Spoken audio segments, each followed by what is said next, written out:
Entramos no Advento, período tão bonito, uma festa tão bonita. As ruas são enfeitadas, as casas são enfeitadas para lembrar que o Senhor, que é a luz, chegou para nós, o sol da justiça, né? Arrumamos árvores. Quem aqui já arrumou árvore de Natal? Quem colocou algum pisca em casa? Quem montou um presépio? O resto não fez nada. Eu sei que alguns estavam tão ansiosos que era começo de novembro, já estava com o pisca ligado, né? Outros, como eu, ao menos tem um vaso de planta em casa, desde o ano passado está lá. Mas é muito bonito quando nós trazemos esses sinais para a nossa casa, para nos recordar do verdadeiro sentido, a luz que chega para nós, a árvore como sinal da vida que chega. Às vezes, com muito pouco, gastando muito pouco, a gente consegue trazer para nos recordar. Para que esses sinais? Para mostrar para os outros? Não. Acima de tudo, é para nós mesmos, para que você recorde a cada dia que nós estamos em um tempo especial. Agora, por quê? A palavra advento significa há de vir. Ele vem. O senso comum vai dizer que o advento é o tempo de preparação para o Natal do Senhor, para celebrar o Natal. Também. Mas não é essa a primeira razão de celebrarmos o advento. E nesse início é importante que você tenha essa clareza. É também tempo de preparação, pois o Natal do Senhor é uma das grandes festas da nossa fé. E nós não podemos celebrar de qualquer jeito. E de qualquer jeito não é apenas liturgicamente de qualquer jeito, mas estando com a nossa alma de qualquer jeito, do mesmo jeito. Nós precisamos ter clareza que a cada grande festa, a igreja nos convida à conversão, a chegarmos no Natal tendo vestes limpas, espirituais. O coração limpo, o coração lavado, desfeito de pesos que não devemos carregar até esse grande dia, para podermos chegar diante do Senhor com as mãos limpas e o coração puro, como diz um dos salmos. Então, nesse sentido, sim, o tempo do advento é um tempo de preparação para bem celebrarmos o Natal do Senhor.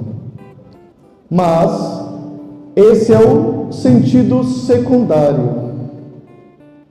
O primeiro sentido é: celebrando a sua primeira vinda, nós, cristãos, católicos, estamos nos preparando para a sua segunda vinda, para o cumprimento da promessa que não podemos esquecer. E nada melhor do que olhar para a sua primeira vinda, para assim renovar a fé em suas palavras que disseram que ele vai voltar para buscar a sua igreja, a sua noiva. Como assim? Vou explicar. Olhando para trás, nós vemos Deus vai revelando a chegada, a encarnação do seu Filho. Grande festa para nós, porque todas as outras, Páscoa, as festas santas, provém da encarnação do Filho de Deus. Aos poucos foi se revelando. Em Isaías, então, nós temos um profeta que vai anunciar que uma virgem dará a luz ao Messias e que ele será chamado Deus conosco. Quando essa promessa, com tanta clareza assim, ela é profetizada, o Senhor já veio logo após? Não. Passaram-se 600 anos até que o anjo Gabriel descesse e visitasse a Virgem Maria. Ou seja, desde a profecia de que uma virgem daria luz, passou uma geração, morreu uma geração, morreu outra geração, morreu outra geração e outra geração e outra geração e outra geração. Lembrando que uma geração naquele tempo vivia com 60 anos, quem vivia muito. Não é que nem a nossa, que vive 90, 100. No tempo de Jesus, 60 anos era muito. Ou seja, muitas gerações passaram. E qual é o perigo? O tempo vai passando e se vai esquecendo da promessa. O tempo vai passando e alguns vão deixando de acreditar na promessa. Mas 600 anos após, uma virgem deu à luz. A profecia se cumpriu. Olhando para isto, olhando para esta grande festa e este fato, nós agora somos o povo que está aguardando o cumprimento da segunda promessa. E pode ser que alguns não estejam se preparando. Pode ser que alguns já tenham se esquecido. E o pior, pode ser que alguns nem acreditem que Jesus vai voltar uma segunda vez. Esperam apenas que vão morrer, mas não que Jesus vai voltar. O que nós chamamos de parousia, a segunda vinda de Cristo. Que o céu vai se abrir, como ele mesmo disse, e ele voltará em sua glória. Alguns chegam até a pensar que isso é conversa de protestante. Não, essa é a nossa fé. Que inclusive no credo nós dizemos que creio que ele voltará para julgar os vivos e os mortos. E muitas vezes na missa também nós dizemos. Então, olhando para trás, nós renovamos a fé para dizer, da mesma maneira como ele cumpriu, ele cumprirá novamente. E é por isso que no Evangelho de hoje Jesus diz que na sua nova vinda, a vinda do Filho do Homem será como no tempo de Noé. As pessoas, elas não estavam acreditando em Noé. Noé vivia num lugar alto. Começou a construir uma embarcação gigantesca, não tinha nem como esconder aquilo. O povo via. E o que o povo pensava? Gente, Noé está ficando louco. Você está sabendo? Ele não está construindo lá com a família dele. Nossa, faz tempo. Está derrubando árvore e construindo uma embarcação enorme, falando que foi Deus que mandou e que vai vir uma inundação aqui na altura onde a gente mora. Noé está louco. Até que veio Noé e sua família e os animais se salvaram. E todo aquele povo morreu, quando menos esperavam. E Jesus diz para nós, será assim, quando menos esperar, quando vocês estão preocupados só com comida, bebida e festa, quando menos esperar, virá o Filho do Homem em sua glória. Não mais para realizar o plano de salvação, sofrendo, nascendo como um pobre, agora ele vem como Rei glorioso, com seus anjos e no seu trono, para buscar os seus, para separar as ovelhas dos cabritos e para nos levar para a vida eterna. Como devemos nos preparar? Começou o advento, começou a preparação. A primeira leitura de Isaías disse: vamos subir ao monte do Senhor, à casa do Deus de Jacó, para que Ele nos mostre seus caminhos e nos ensine a cumprir seus preceitos. A liturgia nos aponta que o nosso primeiro passo, entrando no advento, é subir ao monte do Senhor. Onde fica esse monte? No Antigo Testamento e no começo do Novo. Aonde que se adorava? No monte de Jerusalém. Jerusalém, cidade santa, situada no monte do Senhor, aonde Deus habitava. Vocês lembram que quando Jesus se encontra com a samaritana, tem até uma discussão sobre isso, porque ela pergunta a ele: Jesus, ou melhor, Rabi, aonde se deve adorar? Porque os judeus dizem que é em Jerusalém, os samaritanos dizem que é em Garizim, no Monte Garizim. E a resposta de Jesus é: haverá de chegar o dia em que nem em Jerusalém, nem no Monte Garizim, na Samaria, mas os verdadeiros adoradores adorarão o Pai em espírito e em verdade, e são esses os adoradores que o Pai procura. Então, aonde fica esse monte? Aonde habita o Senhor e o Espírito do Senhor, aí está o monte do Senhor. Não é mais o monte em Jerusalém, não é mais o monte na Samaria, mas aonde a igreja de Cristo está, aí é o monte do Senhor, aí é a casa do Senhor, porque aí o Espírito Santo habita. Você, quando saiu de casa hoje, viveu essa experiência, subiu para o monte do Senhor, a casa do Senhor, o lugar onde Ele habita, pelo sacramento e pelo corpo que é a sua igreja, do qual Ele é a cabeça. E o Salmo então nos disse: vamos, que alegria, vamos à casa do Senhor. É uma grande alegria. Mas para que vamos à casa do Senhor? Para que somos chamados a subir o monte do Senhor? Ele disse: para que Ele nos mostre os seus caminhos. Entremos no advento, pedindo ao Senhor esta graça: Senhor, mostra-me o teu caminho, mostra-me a tua vontade para mim. Senhor, eu preciso conhecer o teu caminho. Se eu estou desviado, eu preciso voltar para o caminho. Se eu estou, Senhor, cego, abre os meus olhos para voltar para o teu caminho, enxergar, para que o Senhor nos mostre o seu caminho e nos ensine a cumprir os seus preceitos. O que é preceito? Os mandamentos. Aqueles que todo mundo aqui sabe de cor, né? Os 10 mandamentos, que Jesus resumiu em 2, mas que cumprimos os 10 mandamentos. Que Ele nos ensine. Entrar no advento pedindo: Senhor, me ensina a cumprir teus mandamentos. Por quê? Porque nem sempre eu consigo. Porque eu preciso de uma coisa chamada graça de Deus. Você precisa da graça de Deus. Somente a graça de Deus fará você viver os preceitos. Por quê? Nós temos uma inclinação ao mal, fruto do pecado original.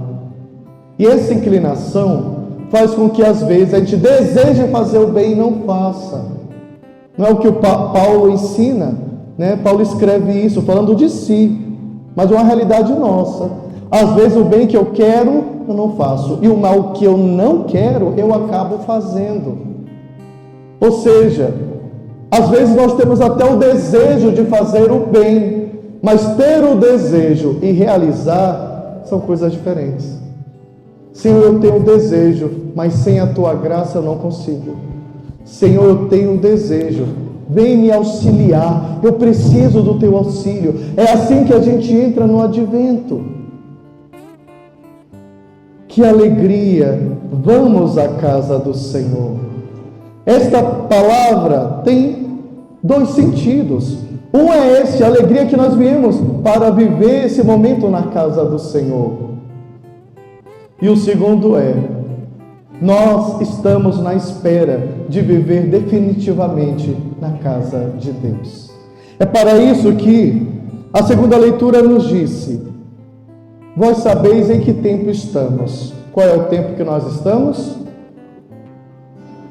Vós sabeis em que tempo estamos. Qual é o tempo que estamos?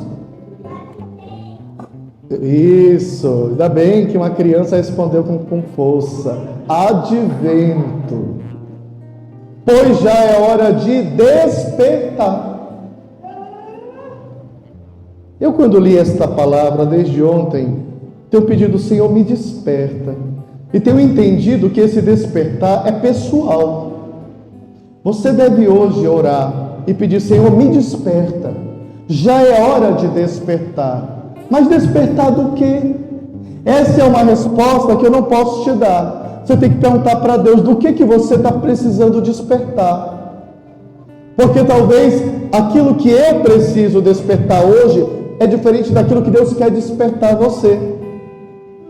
Já é hora de despertar. Para alguns pode ser que signifique entrar em uma vida espiritual que hoje você não tem. Começar a orar, a buscar uma intimidade maior com o Senhor. Desperta a tua alma para isso. Para outros pode ser: já é hora de despertar. Significa despertar para servir a Deus. Porque quando nós estamos dormindo, nós ficamos parados.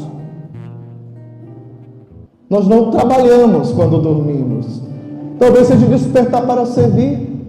Quando nós estamos dormindo, a gente não enxerga, os nossos olhos se fecham. Talvez seja para que você abra os olhos espirituais para enxergar as coisas do jeito que Deus vê. Então pergunte: Senhor, me desperta. Do que o Senhor quer me despertar? E deixe que Deus te fale. Escute a Deus nesse tempo. Abandonemos os nossos pecados. O final da segunda leitura nos convida a isso, a fazer esse caminho abandonando pecados, abandonando o que nos torna impuros, para que com alegria a gente adentre na casa do Senhor. Alegria adentre numa perspectiva de eternidade. Adentrar na vida eterna, onde viveremos com o Senhor para sempre. Adentrar na casa, porque hoje você veio aqui para a casa do Senhor e daqui a pouco você vai embora, voltando e levando a graça de Deus. Mas há de chegar o dia onde nós vamos entrar na casa do Senhor e de lá nós nunca mais sairemos. Viveremos face a face, eternamente com Ele. Naquele lugar onde o Apocalipse disse: não haverá mais dor, nem choro, nem doença, nem sofrimento e nem morte. O nosso coração tem que ter essa perspectiva. Se você não tem esse desejo da vida eterna com Deus, tem algo errado. Se você não carrega esse desejo, você vai viver o Natal apenas como quem comemora uma história do passado. Nós precisamos viver na perspectiva da vida eterna, da eternidade com Deus. E se você não tem esse desejo com alegria, é tempo de pedir: Senhor, que o meu coração se alegre, por saber que viverei contigo para sempre. Por saber que toda dor vai se acabar. Senhor, que o meu coração se alegre, que eu tenha fé. Talvez o que te falte é fé. Que eu tenha fé. E que o Senhor voltará para cumprir esta promessa. O Evangelho disse a nós: ficai atentos. Nós não sabemos a hora que o ladrão vem. Da mesma maneira será.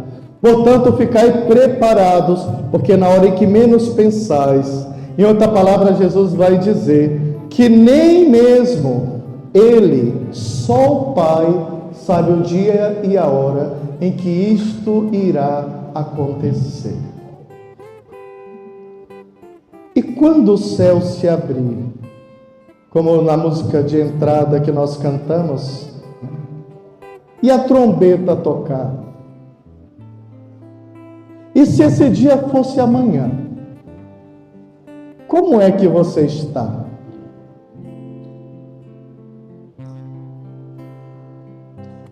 Se você soubesse que amanhã Jesus vai voltar, de hoje para amanhã, o que você faria? Se responda, porque essa resposta é o que você precisa fazer até o Natal. É o que você precisa fazer nesse tempo. Se Jesus voltasse amanhã, o que você faria? Eu desde ontem tenho dito: eu me esconderia, porque ia vir todo mundo querer se confessar de uma vez, eu não vou dar conta de vocês tudo. Teve o ano todo para se confessar, deixou agora só porque está sabendo que Jesus vai voltar. Vai ver. Brincadeira, né, gente? Mas assim, se Jesus vai voltar amanhã, o que eu preciso perdoar? O que eu preciso abandonar? Aonde eu preciso melhorar? Se Jesus vai voltar amanhã, quem são as pessoas que eu estou intrigado, sem falar, ou que eu estou com raiva, com inveja, que eu preciso perdoar? Eu só tenho até amanhã para isso. Se Jesus vai voltar amanhã, será que dá tempo de eu consertar a minha vida, buscar os sacramentos? De hoje para amanhã eu vou fazer até vigília, vou orar, vou ficar de joelho à madrugada, vou despertar para ler a Bíblia. Se Jesus vai voltar amanhã, eu tenho pouco tempo para ser um homem de Deus. Você tem pouco tempo para ser uma mulher de Deus. É assim que a gente se prepara para o Natal do Senhor. Se preparando já para a sua segunda vinda, de tal maneira que a gente não seja pego de surpresa. Tão pouco que seja um dia de medo. Por quê? Porque nosso coração está preparado. O que me faz lembrar, né, as crianças não lembram disso, né? Mas a nossa geração aqui daqui para trás, né, se lembra muito bem como é que foi. Ano 2000, o mundo vai acabar. Um monte de gente com medo, um monte de gente indo se confessar, porque falaram que na virada do ano 2000, Jesus ia voltar. Mas não era o tempo. Mas é uma boa medida para você se perguntar, né? Será que eu ia ficar com medo? Mas não. O Salmo eu até cantei dizendo, que alegria, vamos à casa do Senhor, que alegria, que alegria. Ué, nós deveríamos nos alegrar com essa notícia e não ficar aí com medo. É o nosso Pai, é Jesus, é o Espírito Santo, é a nossa libertação que chega. Precisamos nos preparar para o grande dia com alegria, aquela mesma que no final do Apocalipse diz: o Espírito e a noiva dizem: vem, Senhor Jesus, que em grego diz Maranatá. O Espírito e a noiva dizem: vem, Senhor Jesus, Maranatá. O Espírito e a noiva, que é a igreja, está ansiosa e diz: vem, Senhor Jesus. Essa é a oração da igreja, a nossa oração. Vem, Senhor Jesus. Nós estamos apressados, nós estamos ansiosos pela sua chegada. A tua noiva, como cantamos, está a te esperar. Maranata, vem, Senhor Jesus. É essa ansiedade boa que tem que ressoar dentro de nós e dentro do nosso coração.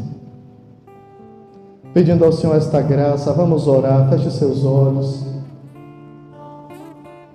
Imagine comigo, imagine o grande dia.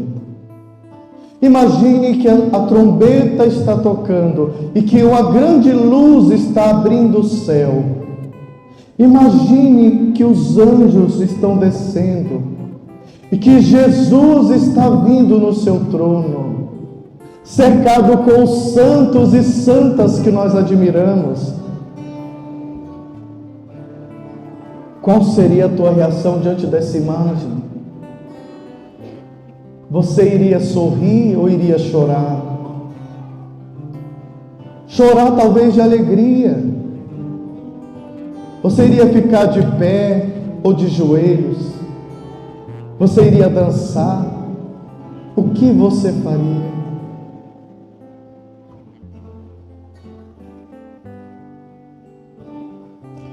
Pede ao Senhor que o teu coração viva essa espera. Jesus, que o meu coração aguarde a tua chegada. Que eu viva os meus dias na vigilância, aguardando a tua chegada. Que eu possa amar mais, perdoar mais, orar mais, abandonar os meus pecados e me purificar para a tua chegada. Maranatá, vem, Senhor Jesus. É a tua igreja quem chama, é a tua igreja quem pede. Sabemos que o Senhor ainda não veio, como disse São Pedro, porque está agindo de paciência conosco, mas o Senhor cumprirá a sua promessa. Vem, Senhor Jesus. Só refrão. Yeshua, tu és bem-vindo, Yeshua, te desejamos, Yeshua, tua noiva está a te esperar. Yeshua, tu és bem-vindo, Yeshua, te desejamos, Yeshua, tua noiva está a te esperar.